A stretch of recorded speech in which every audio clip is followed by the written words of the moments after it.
My initial reaction to this story when I saw it, I just cried.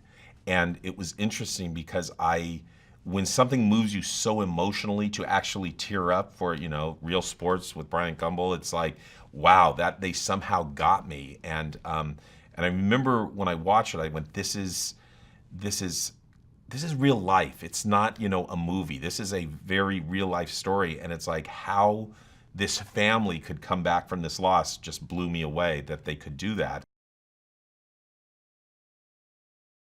I got a call from LD Entertainment, and they said, we're doing this movie, and they sent me this screenplay. And as I was reading the screenplay, I seemed to remember a little bit about this story, and then I looked it up online, and sure enough, it was the same story. And I was blown away by it. So I watched the video first again that I'd seen years before. And again, just the emotion came back and the tears as I don't know how to make a movie like this.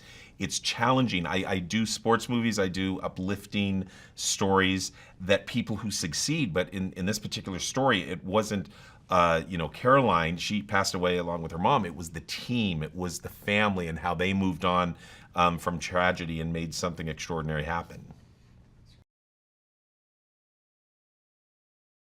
The miracle season is a universal story because I think people do come together in tragedy, and it is such a heartwarming story of how if you lost your best friend, you would want to just quit everything and not do anything. But in this story, it's how the team of West High banded together and came back together, and they said, you know what, let's do something wonderful for Caroline.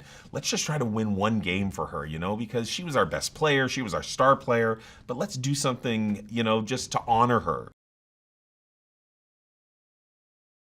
Again, my research on Caroline Found is from the videos that I saw of her and talking to her family, and especially her father, Ernie. And there was an element that struck me about Caroline. She was the kind of girl who would see the new kid that came to school or the person that people weren't paying attention to. She would cite that person and go, I'm going to go make them my friend and bring them into our school, bring them into this community. And that's a special kind of person, somebody who was thinking about other people like that. That was Caroline.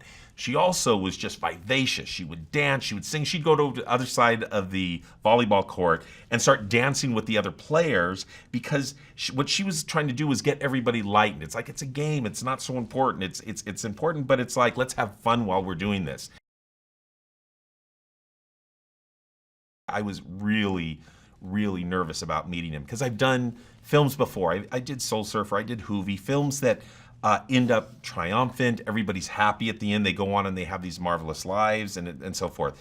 But meeting Ernie was someone who lost his little girl and his wife within 2 weeks of each other. So I was petrified. But you know what? This is part of what I do. And I went to meet him, and I wasn't sure who I was going to meet. And one of the things you'll notice about Ernie right away is he's like 6'6", and I had to look up to him, and I'm like, wow, this is a big man. He is a spine surgeon. It's what he does. He holds real life in the palm of his hands, and he saves lives all the time. So meeting this man, I wasn't sure what to expect, but he turned out to be just so welcoming and gregarious and nice and just a lovely man who was able to express how he felt about, the loss of his daughter and his wife. Well, the challenge of making a movie about people who are still alive is you do want to get it right, and you want to honor the people who have passed by talking to them and making sure that they're on the set when you're shooting, making sure that you're having meetings ahead of time where you're saying, what was this like? Show me pictures, tell me your experience so you can get into their heads and get it right. And that's the thing, I try to get the volleyball right, I try to get the characters right, but it's all based on interviewing the people who are still with us and talking to them about it. Somehow he arrived when we didn't know exactly what it was, and he was walking to set, and here's this beautiful Danika in the number 9 outfit, the costume that his daughter wore. So he walked into her in the hallway, and he saw her and she saw him, and she knew right away that it was him. And they went up to each other and they hugged, and they didn't stop for like 5 minutes. They just held on to each other. No words were spoken. And I swear to God, there was not a dry eye anywhere, because we all knew what it meant. For, we made the movie, and it was like 5 or 6 years since he had seen his daughter the last time, and this was a representation who looks kind of like his daughter and was in the number 9 outfit for the volleyball outfit, and it was extremely emotional. And like I said, it was to watch, to see someone not without words, just with a hug. A hug is so powerful, and it was just, they were able to express their love for each other with that hug on that day. Helen Hunt is my favorite actress to work with. I've worked with her before. She is so talented, and she brings so much to the game. She's an Academy Award winning actress who knows it's not all about what is on the set. It's about the story. So when I work with Helen, before even rehearsals start, we're working on the script together. And she's great. She goes, I can do this with a look. I don't need to say that. She will go through and not just like work on her scenes, but she'll look at the whole thing, and we'll work with really good writers to make sure that the arcs are all coming together beautifully and working. So she is a director and she is a writer, so she knows how important it is, because when you get those aspects to be really good, it makes the performance that much better.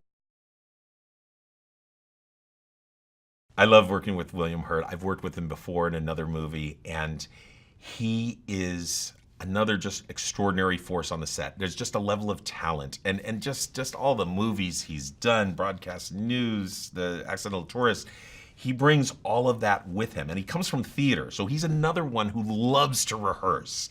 He loves to get into it, rip it down, and it's really interesting, his process.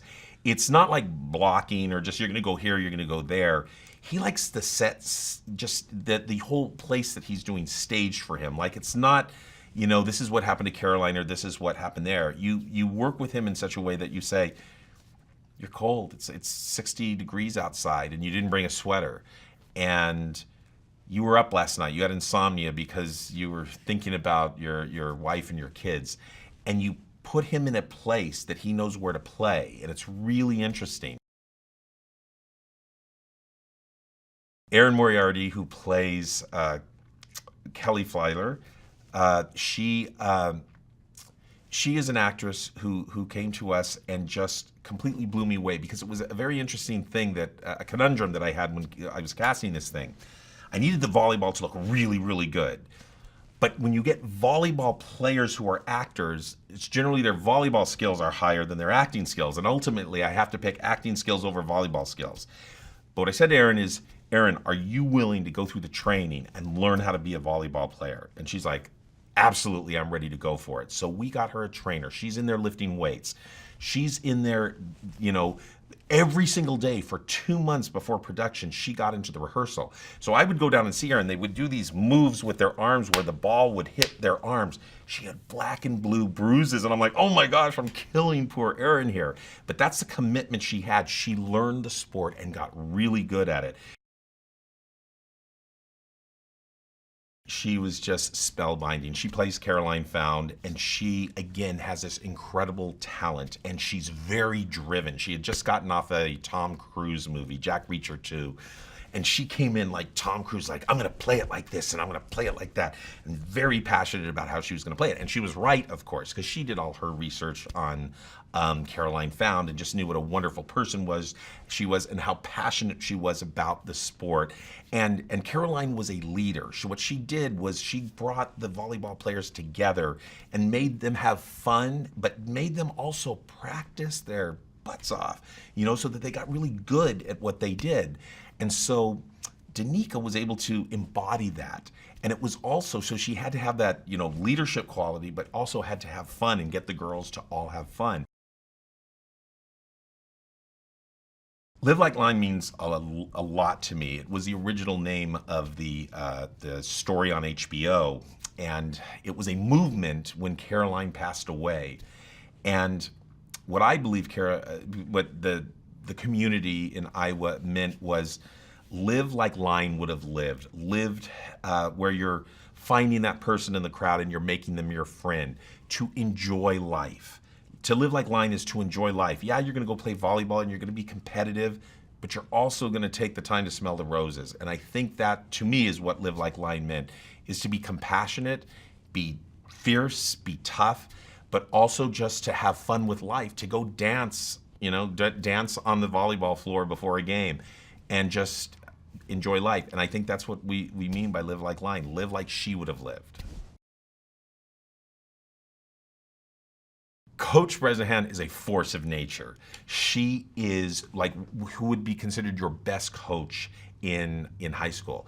She's tough, but in a nice way. When the first time I met her, she gave me a tour of West High, and she was like going, "Hey, when are you gonna get a haircut, kid? Hey, when are you gonna come and try out for the team?" She was that sort of a person, just walking around in real life, and she is just passionate about what she does. She loves all the students. She loves the girls on her volleyball team. She loves what she does. She's a coach down to her core, and she's really good at it.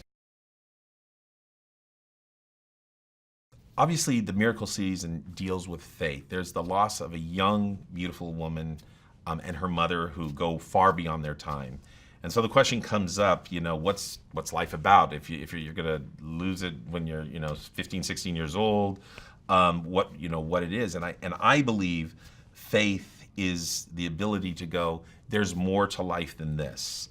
And I believe there are different faiths. There's the Jewish faith, the Christian faith, the Muslim faith. All of these faiths together are a little bit different, but they're all the same. They're all about how can we become better people and move on from here.